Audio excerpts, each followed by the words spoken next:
Hello, we're recording this in Aylesbury in England in our little cottage where we have been all summer. But we're actually going to talk about our recent trip to Ireland. It had been our wish of Hank and mine to go to Ireland, particularly to go to the pubs and listen to Irish folk music mainly. Anyway, so we decided to head off, and we drove through Wales to Pembroke and took the ferry from Pembroke to Rosslare. It's a really good, easy crossing. And from there, we spent the first night in a little pub, and lo and behold, they had music, a good guitarist and singer, so that was good. And of course, Hank had to do his verification that Irish Guinness is indeed better in Ireland than anywhere else. And it is. And it is. So that was one thing confirmed.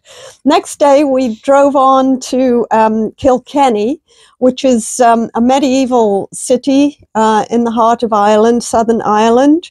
And we had just a quick race around the town. There are some little alleyways where apparently Harry Potter films were filmed. It seems like anywhere you go now, there's a site of filming for Harry Potter, and also into the castle, which is extremely well preserved. My main takeaways from that castle were actually two ceilings. One was a complete dome in old wattle and daubs, completely intact. And the other was a much newer ceiling, but really impressive. It was like an upside-down Viking ship. Anyway, from there, then we headed out west to the Atlantic coast of Ireland. And the next day, I was hoping that we might have almost a swim in off a nice beach. So we went to a great beach, but I think the photo that we took of us up on the cliff shows what the weather was like, which was a howling gale and absolutely pouring rain. We were drenched, and so the swim did not occur, but we did see a beautiful beach. It was called Ballybunion Beach, right? Something like that. With an interesting, as almost everywhere in Ireland, with an interesting ruined tower or castle right on the cliffs. So from there, we drove again, going south down the Atlantic coast. And we eventually arrived at our favorite spot of the whole trip, I would say, which was Portmagee. And from there was a little bridge or a ferry to a small island called Valentia Island. And we spent the night there. Shout out to, I think it's called Horizon Bed and Breakfast. That was very good. And that afternoon, we had a nice walk out to the lighthouse. At the lighthouse site, it was there was actually like a Neolithic standing stone, so there was obviously a lot of history there. It was a Cromwellian fort, because Cromwell was an absolute brutal character in history, but nonetheless his fort was quite well preserved with cannons and everything, and that was the site of a really quite dramatic lifehouse, so that made a very interesting visit. We enjoyed some great food at the I think it was called the Royal Hotel right there on the island, so that was another highlight. And the next day we were able to take a small boat out to Skellig Michael and Little Skellig, which are two basically giant rocks called islands, but they're really rocky.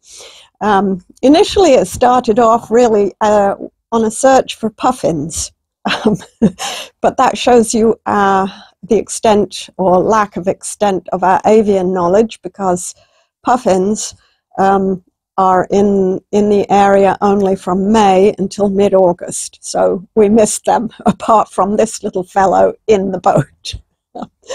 But we did see the largest gannet colony, I think in the world, the largest single seabird colony in the whole world, on the Little Skellig. And then we approached Skellig Michael, where there's the remains of an old monastery.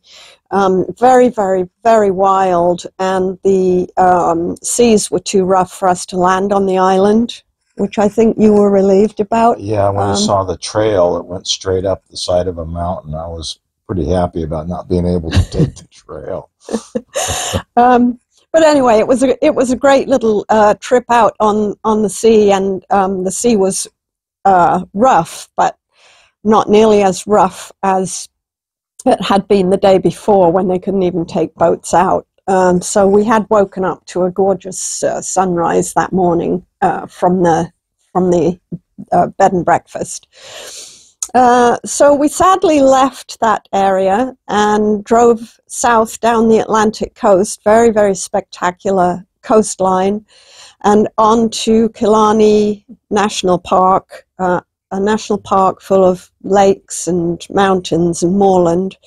But Killarney itself, we were disappointed with. It was very touristy. But the next day, we did have an enjoyable walk to waterfalls and around the lakes. But we decided to skip any more main tourist areas and head back towards the ferry. So we did do a very quick run around a wonderful castle, Rock of Cashel, I think it was called. Really spectacular building. On our way back to Dublin, spent the night in Dublin, visited some bars. There's a lot going on in Dublin, crazy place. And then the next day we were able to catch the ferry and head home. So now we're prepping for our next trip, which will be a little more challenging, I would say. We're getting ready to leave on in 2 days' time to Palestine. And our next video will be from Palestine, telling you a little bit about what we're doing there and why we're there. Great. All right. Well, thanks very much, everybody. Look forward to our next video. Did you enjoy the music in Ireland? I did. I thought the music and the food in Dublin was especially good. So we had a delicious Greek meal of all things, and we had some great bands in Dublin that were a lot of fun. So it was a good time.